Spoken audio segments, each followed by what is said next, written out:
Bizim siz sahur və iftar məsələsinə toxundunuz. Əlbəttə, səhər dan yeri ağarandan axşam günəş batana qədər ac qalmaq kimi bir ibadətimiz var bizim. Buna oruc deyirik. Ac qalmaqdan hədəf bir ibadətdir və onun da hikmətləri var. Ruh dünyamıza toxunan hikmətləri var, fiziki dünyamıza toxunan hikmətləri var. Bunlar haqqında mümkünsə məlumat alardıq. Müəllimimiz ifadə eləyək ki, Ramazan ayı rəhmətin, o feyzin endiyi bir aydır. İnsan həm maddə ilə qidalanır, həm də mənəviyyatla qidalanır. Tamam, bizim bir bədənimiz var. Fiziki olaraq 80 kilo, 90 kilo çəkisi olan bir bədənimiz var. Bunu gündə 2 dəfə və yaxud 3 dəfə bəsləyirdik. Ramazan ayı bizə əslində biraz doğru bəslənin əmrini gətirir. 3-ün yerinə 2-ni gətirir. Bəlkə də qida sektorumuzda gündə qidalanmamızın daha doğru olduğunu Ramazandan öyrənirik. Sən demə, gündə insan 2 dəfə qidalansa daha sağlam olarmış. Öncə məsələnin bu tərəfinə baxaq. İbn Sina tibbindən tutmuş günümüzün böyük gerçək həkimlərinə qədər heç sağa sola vurmadan doğru həqiqətin üzərində bu şəkildə dayanır həkimlərimiz. Əslində həkim əl-həkim olan hikmət sahibi, hikmət elmin beşiyidir. Bu beşikdən həyata boylanan həkimlərimizin vurğuladığı məqam bundan ibarətdir. İşin ikinci tərəfi ondan ibarətdir ki, Ramazan ayı bir bərəkəti qazanma ayıdır. Əslində bir öncə söylədiyimiz kimi Rəbbimizin əsmasına üz tutacağıq və ən çox insanı gərginləşdirən, ən çox insanı insanlığına zərbə vuran iblisdir. Onun ordusudur. Ramazan boyunca onların əli qolu bağlıdır. Və biz qalmışıq o 7 başlı əjdaha olan nəfsimizlə baş-başa qalmışıq. Onun da tərbiyəsinin, təzkiyəsinin ən gözəl yolu təbii ki, Rəbbə sığınmaqdır. Çünki Qur'an-ı Kərimin son 2 surəsi var, Məvzateyn deyilir. Orada ayələrdə göstərilir ki, Əuzu bi Rabbin nəs, Qul əuzu bi Rabbil fəlaq. Hər iki surənin başlanğıcında de, Qur'an-ı Kərimdə 5 yerdə qulla başlayır surələr. Onun ikisi son bu 2 surənin içərisindədir. Uca yaradan qulunu deyir, mənim himayəmə gəl, bir mənə sığın. Bu dünya yaşadığımız dünyanın məşəqqətlərindən, içində daşıdığın nəfisdən və ətrafda o xannəs olan və cəsarəti yoxdur insanın qarşısına çıxıb onu haqq yoldan uzaqlaşdırsın. Xanəsə feilindən götürüb o xannəs vəsvəsə eləyir. Vəsvəsə onun ən böyük silahıdır. Bulandırmağa çalışır, fikir bulandırır, düşüncəni bulandırır, niyyəti bulandırmağa çalışır və öncə bu şeyə qərar verəcəyik. Biz niyyət nə üçün edirik? Niyyət o deməkdir ki, insan öz o qəlb dövlətinə axşamdan bir ultimatum verir. Sabah, səhərdən axşama yemək içmək yoxdur. Bədənin bütün neyronları, bütün atomları, bütün zərrələr bu əmrə tabi olur.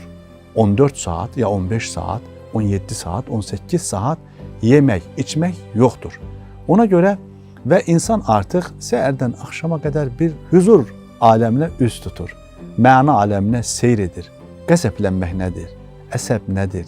Gərginlik nədir? Əslində, orucu insan sevdiyi zaman, orucu insan anladığı zaman, dərk elədiyi zaman, deyir Allahım, sən mənə nə gözəl bir ibadət nəsib eləmisən, sənə şükürlər olsun ki, mən necə qədər qafil qalmışam, mən nə qədər cahil olmuşam, bu nə gözəl bir ibadət imiş, bu nə şövqlü, zövqlü bir itayət imiş.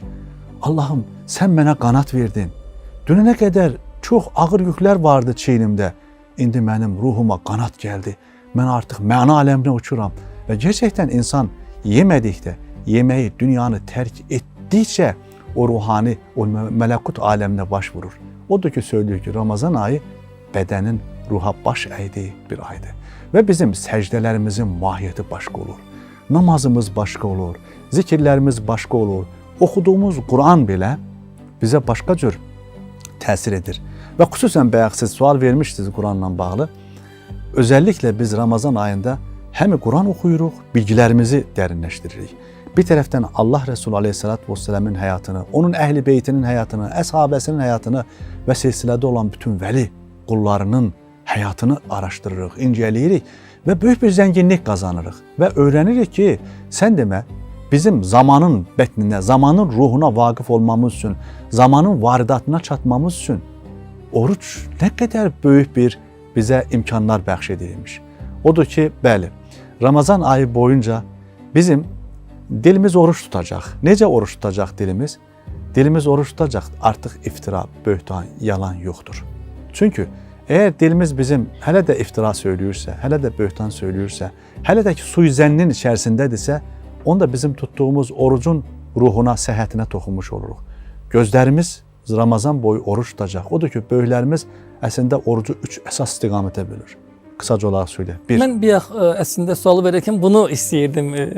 Madam istəmisiniz Sizdən alım cavab gəlsin, hikmətini böyüklərimiz bu yerə gətirib çıxarır ki, məsələlər üzərində durmalısınız. Bəli, insanın bədəninin əzaları, biz o bağışlarsınız, qarın orucu deyirik, mədə orucu. O orucun ən bəsit formasıdır. Fəcrdən günəş batana qədər ac qalacağı. Bunu hər kəs bacarar. Bu sıradan bir oruc formasıdır. Amma işin daha fərqli tərəfi indi ikinci tərəfdən gəlir. O bədən dilimizin danışması, hayqırması. Bədənimizə oruç tutturmaq. Gözümüzün orucu, qulağımızın orucu, dilimizin orucu, əllərimizin orucu, ayağımızın orucu və bunun daha batini sirrini İmam Qəzali Həzrətləri İhya Ulumuddin əsərində daha fərqli bir şəkildə söylüyor. Avamın orucundan sonra axas xüsusiyyət, o xüsusilərin orucunu söyləyəndə qəlbə enir, ruha enir, insanın xəyallarına enir, insanın duyğularına enir. Bax, ən çətin tərəf əslində o ayların sultanına, o gözəl müsafirə qəlbimizin dərinliklərində, ruhumuzun qatlarına onu qonaq edəcəyi, müsafir edəcəyi iç aləmimizi.